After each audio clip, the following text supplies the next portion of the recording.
Good afternoon, ladies and gentlemen. Welcome to the afternoon session. I am Phil Schauer, and together with Ilanit Mahler, Yes. Mahler, and Yaron Moons. Moons. Okay, sorry. Great. They will be accompanying me as chairs of this session. The title of this session is Metabolic Surgery Debates: Which Procedure is Superior? And we'll start off with a debate between Dr. Scott Shikora, the chair of this conference, and Dr. Ram Spira from Israel. And Dr. Shikora will start, and the first topic is the one anastomosis gastric bypass is superior to the Roux-Y gastric bypass. Take it away, Scott. Thank you very much, Phil. Good afternoon, everybody. I hope you enjoyed your lunch. And I was asked to take the yes side of is the OAGB, the one anastomosis gastric bypass, superior to the Roux. Here are my disclosures. None of them have any bearing on this presentation. And the one disclosure I'll add is that I don't do the single anastomosis gastric bypass as a primary procedure. In any event, the single anastomosis gastric bypass was actually the original gastric bypass that Ed Mason developed back in 1967. The one we're doing today is quite different, but actually it is not a new operation. It's basically a renewal of an operation that we've known from long ago. And it does achieve similar weight loss to the Roux, same metabolic benefits, but possibly even better. And that's what I want to explore with you in the few minutes I have. So that's Dr. Ed Mason. He's the father of bariatric surgery. He did the first gastric bypass as an open operation in 1967.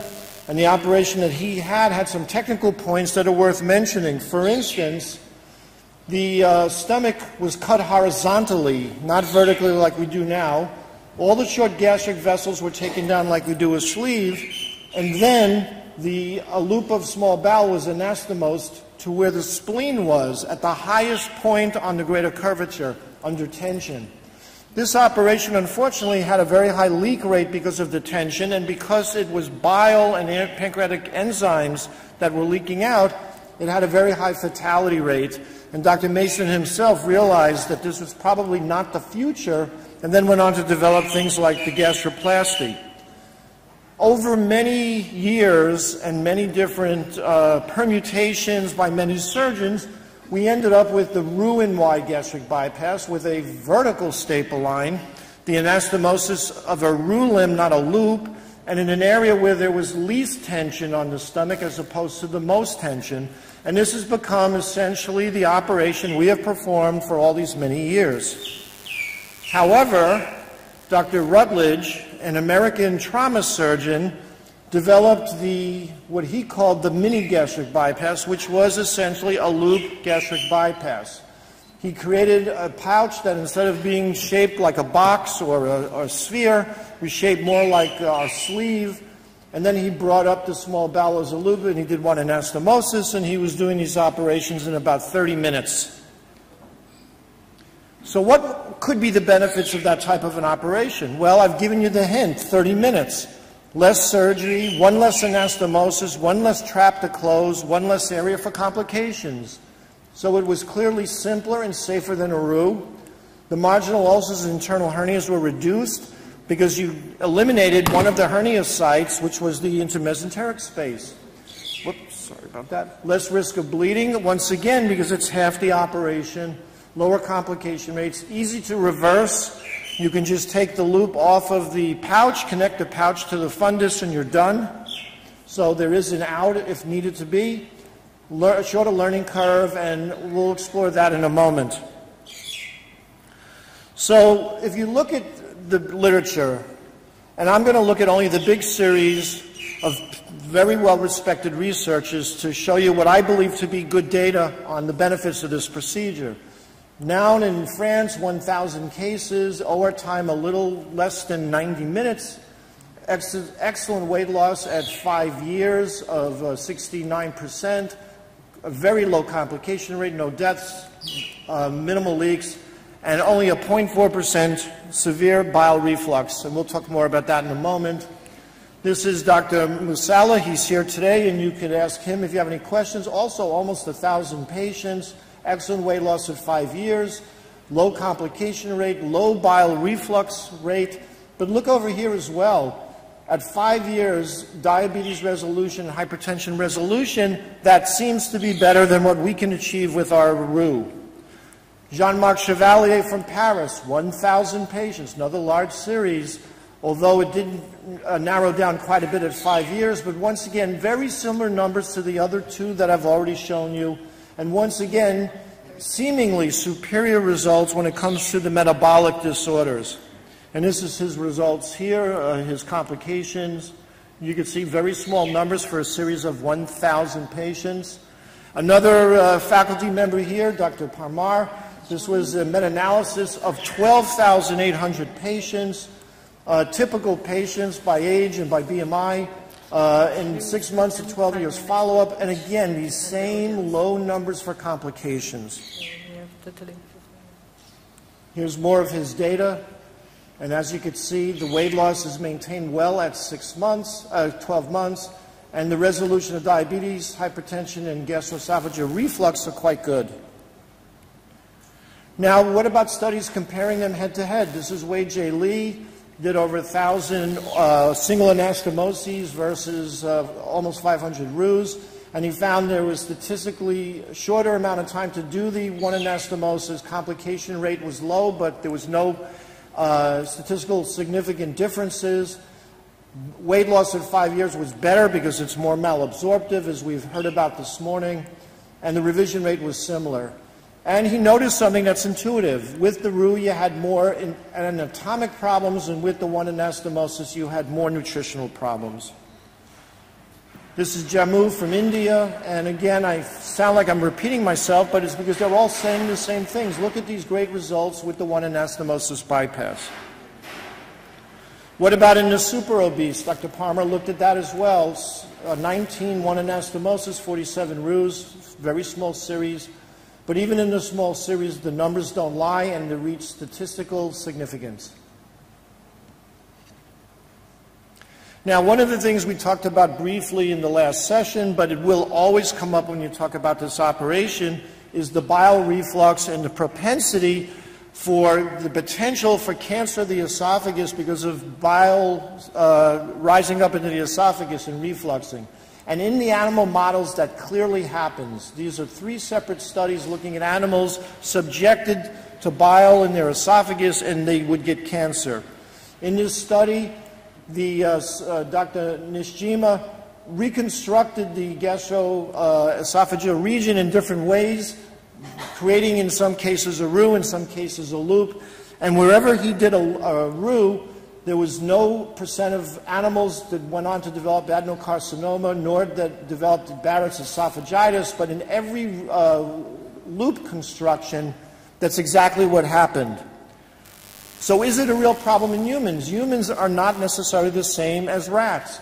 And here are 2 papers that looked at the literature, and this one, I think, he took a pretty good bite out of the literature looking for cases of cancer related to bariatric surgery and found, first of all, very few cases entirely, no cases of gastric or esophageal cancer following the one anastomosis bypass. And Wu looked at it, he found 7 cases of cancer in the bypass remnant. That's not the esophagus. And these patients, we don't know whether they were ever endoscoped preoperatively to know how many of them may have had cancer in their remnant when they got their bypass. 1 to 22 years after gastric bypass was the only other cancer noted, and at that far out, it's very possible that it was spurious. So what is the real incidence? And if you combine all of these studies, you could see that the actual reported incidence of bile reflux is quite low in every study.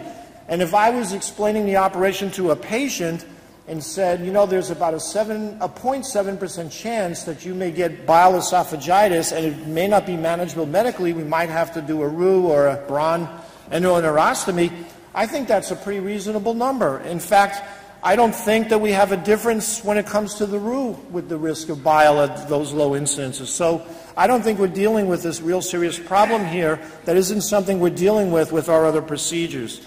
So in conclusion, I think anybody who heard this would agree with me that the one anastomosis bypass, as it's currently done, not as it was created, gets good results because, no surprise, it's a gastric bypass. It's just a variant of the one we're currently doing. Studies have suggested that it may in fact be superior in the terms of weight loss and the improvements of the obesity-associated conditions. And to date, it seems that the risk of esophageal cancer is minimal. We're accepting that risk with sleeves with acid reflux, so why won't we accept it with this operation in the rare circumstance it could be bile reflux? Therefore, I believe that the one anastomosis bypass is superior to the Roux-Y gastric bypass. Thank you. Thank you. Hello.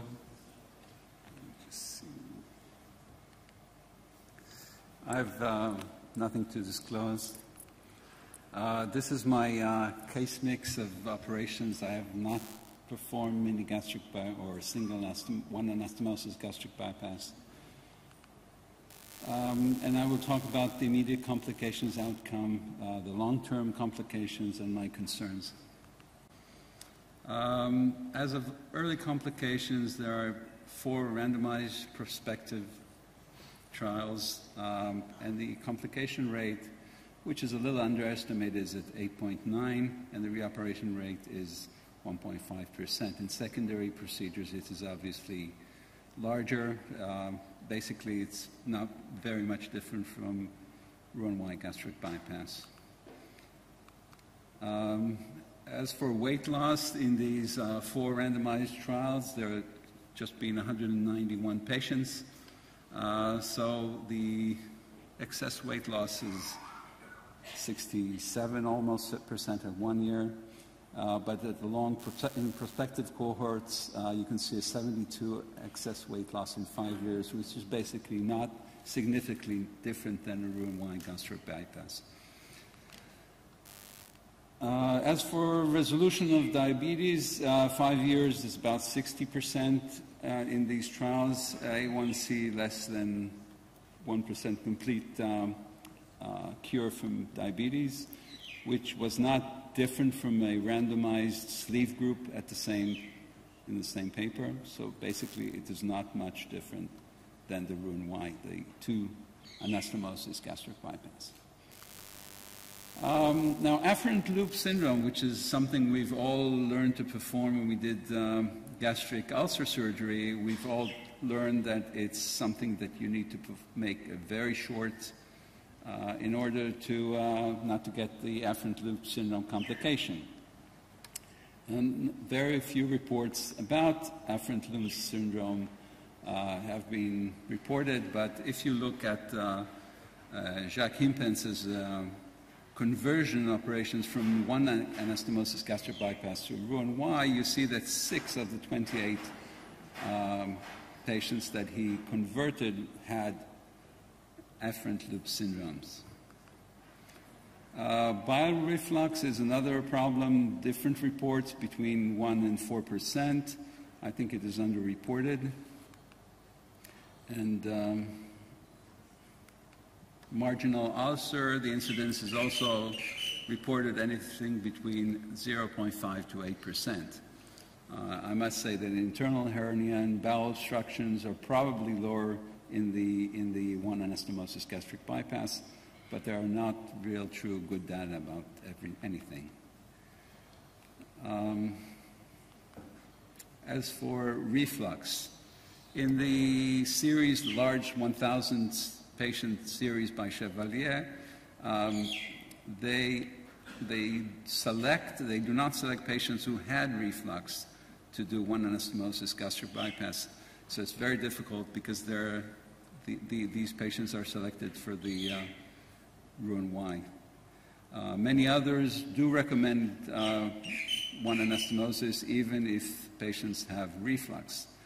But there's basically no specific study who looked at reflux. Okay. So what have we learned from ulcer surgery? If we look at this very nice South American paper. They took 75 patients who had vagotomy and entrectomy for duodenal ulcer, and they randomized them to either a Billroth 2 reconstruction or a Roux-en-Y. And they followed them up for 15 and a half years on average. It's very nice. If you look, 45% of the patients who had had a B2 were asymptomatic on the Roux-en-Y, 80 were asymptomatic. The esophagus looks fine in 90% of the Roux-en-Y, but only in 50% of the Billroth 2. Barrett's developed in 24%, reflux in 33%, and they had one case of cancer in the Billroth 2. If you look at their stomachs, then 100% of the stomachs after Roux-en-Y had normal gastroscopies, and only 18% in the B2. 82% had gastritis, 82% had bile reflux, and there wasn't much of a difference in their Helicobacter pylori. As for cancer risk, I think that if you look back at historical papers like McDonald and Owen, they saw that the cancer risk is threefold larger if you have a B2, and there's no doubt that the Roux-en-Y is the most effective anti-reflux procedure known. Now, one anastomosis, if you look at what people do in one anastomosis gastric bypass, this is a very nice prospective one-year result of an Indian trial where they compared the 150, 180, and 250 limb. The 150 lost 21 kilos, the 180 lost 36 kilos, and the 43 kilos were lost if your limb was 2.5. But as you can see, patients develop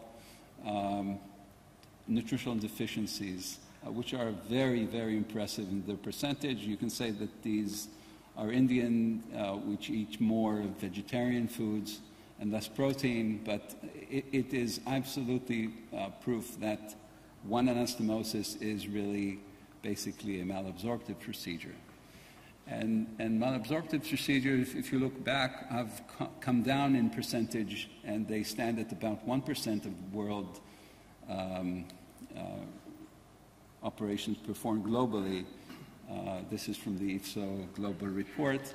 And I think one anastomosis gastric bypass should be assessed in that category. We were asked to compare, apples to oranges, but I think that one anastomosis should be compared to other malabsorptive procedures and try to find out whether they are better or worse. Now, one malabsorptive procedures are problematic. Pregnancy following BPD as compared to non-malabsorptive procedures may cause preterm birth in women who become pregnant in 14%, in a higher percent with low birth weight babies and increased congenital abnormalities. So when you're offering malabsorptive procedures to young women, you should be concerned.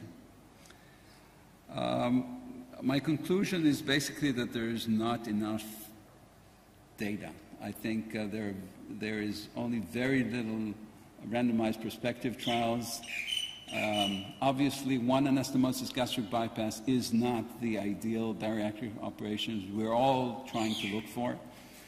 It has no advantage to the patient. It has acceptable, a very similar complication rate and similar outcome rate when you compare it to bypass. One anastomosis requires more supplement because it is a malabsorptive procedure, and obviously it is at an increased cost. One of the dietitians told me that the difference in the cost of vitamins is about $100 a month in Israeli currency today between one anastomosis and two anastomosis. And taking into account that you have problems with compliance and some patients have limited resources, we will all have to deal with the nutritional deficiencies this operation, one anastomosis operation, has which maybe is more beneficial to some because it will lead to more revisional surgery, but I don't think it's a good choice to make.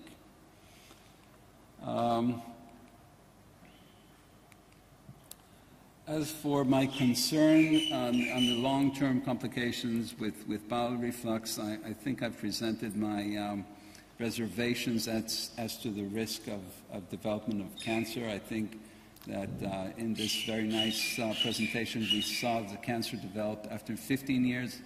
We're not out there yet, and I think we should still keep that in mind. The long-term effect of dietary and vitamin deficiency may be a specific problem in young women of childbearing age, and obviously in vegetarians and people who eat little protein. Thank you. Thank you.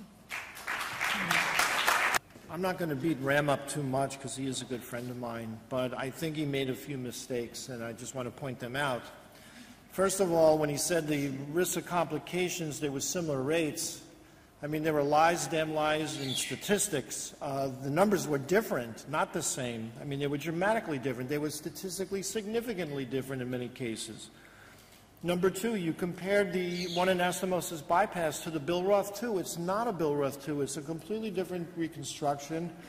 And I don't know how you can look at that and compare it and say it's the same risk. What's flowing through the limb of this is not the same as the Billroth 2. You mentioned the cancer risk. Well, the operation was developed in 1997, and it's been around for 20 years and very popular for the past decade. Where are all these cancer cases we're supposed to hear about? We haven't had any. I showed you that data. You showed the Indian study, and that's a very nice study, I agree. But their diet is not the same as a Western diet. Many of the patients were vegetarians, and they're more prone to vitamin deficiencies, even with roux limbs. I agree with you, no operation is ideal, but I think this is as good as anything we currently have. The roux has problems. The roux has reflux. The roux, you can have esophagitis. The sleeve we talked about last session. So I think that this holds its own when you can tell a patient it's only a couple % of the time you'll have this problem. And lastly, let's look at the people doing this operation. They are some of the most thoughtful, scientific, caring, and well-regarded surgeons in our field, and you're telling them, well, the operation they're all doing is wrong. Why are they all doing it? Dr. Viner doing it, Dr. Palmer doing it. I mean, I can go on and on and on. I showed you studies from some of the top surgeons, and they're doing the operation. So are they all wrong? Is everybody wrong? Thank you. You know, I don't think it's, nobody's wrong. I mean, I think that as bariatric surgeons, we're all in the quest for looking for the ideal solution for metabolic problems and bariatric problems we're dealing with, but I don't think one anastomosis is the solution. I think that if you want to go into the field of malabsorptive procedures, you're certainly going to get better results in metabolism and better results in that term, but I think you have to pay a larger price. And I think people have withdrawn from doing malabsorptive procedures for a good reason. And I think if you look 5 years back, the rate of malabsorptive procedures were about 5%, and they're coming down to about 1%. So I think that's not incidental. I think that it does have better results on metabolic issues, but it certainly is not the ideal bariatric operations we have to offer our patients, and there's place probably for it, but it's not the ideal solution. Thank you. Okay, thank you. We'll take a couple of real quick questions, and then we'll go for the vote. Yes, sir. Sure. It's a very quick comment, and you told us that there's no study about relationship between the OAGB and the GERD, but there's an important study that has been published a couple of years ago on SWORD. It comes from an Italian group. I participated in this study, exploring the relationship between the OAGB and the eventual risk of GERD or reflux. And the conclusion was that the OAGB did not impair the esophagogastric junction function. So I think it should be considered. It's a study from Tolone and from the other colleagues of the other medical school in Naples. So we have evidence about this surgery, if it well performed, does not involve a particular reflux. Thank you.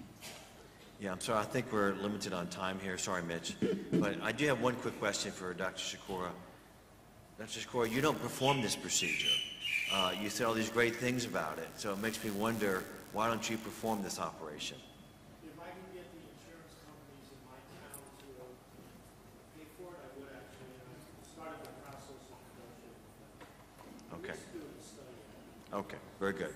Okay, so we're going to do a hand vote here. I don't think we have the electrical voting thing, so for all of you who are in favor that say that the one anastomosis gastric bypass is superior, not equal, but superior to the Roux-en-Y, please raise your hand.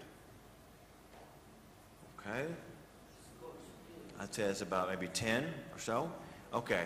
Now all those who say that it is not superior to the Roux-en-Y, raise your hand. Well, it's a landslide for not superior, obviously. So I think it's about even, actually. Yeah, I think it's about even, actually. So we'll call it a tie. Okay. So let's move on to the next ferocious debate here. I have the honor to invite Professor Raul Rosenthal and Professor Andre Kedar to debate about the sleeve is overall superior to either gastric bypass. Thank you, Dr. Schauer, members of this table, and thank you, Scott, for inviting me for this debate. I still believe that the sleeve gastrectomy is the MVP, or the most valuable procedure. These are my industry disclosures, and these are my other disclosures. All these people that you see here, these are victims. I'm known as an assassin when it comes to debates. They all were victims of the debate, and they don't debate me anymore because they're afraid they're going to lose, including Dr. Cohen, that I don't know if he's in the audience, but I saw him running around and hiding. He didn't want to come in. And believe it or not, they're sending me now this young rookie, this young kid. So I don't know if he's in the audience, if he came. Andre, your family knows that you're here. You want to call them? Make sure you're going to be fine. Okay. Good, so let's get started. It's pretty simple. It's going to take me less than the time allocated. This is Dr. Mason. Ed Mason said to me one day, Raul, we need a procedure that needs less follow-up and creates less morbidity. The bypass is an ulcerogenic procedure. Well, we thought that the fight of the century is going to be sleeve against, or bypass against band, but it's a bypass against sleeve. And when we choose a procedure, we need to look at safety, efficacy, and durability. So how does it look like with effectiveness when it comes to resolution of comorbidities? And this is the BOSS trial that we referred to today, and I'm not going to repeat in the interest of time so many times what they compared bypass and sleeve gastrectomy, but you know that at 5 years with the primary endpoints, there was no difference when it comes to remission of comorbidities and weight loss. This is, to me, the #1 trial on the planet done by Dr. Schauer, level 1, comparing medical treatment, and he had the courage to have the sleeve gastrectomy compete with the bypass. And what did he show at 5 years? That when it comes to weight loss and remission of comorbidities, there is no statistical difference. And this is Dr. Ali Aminian on cell. This is Dr. Schauer's protege.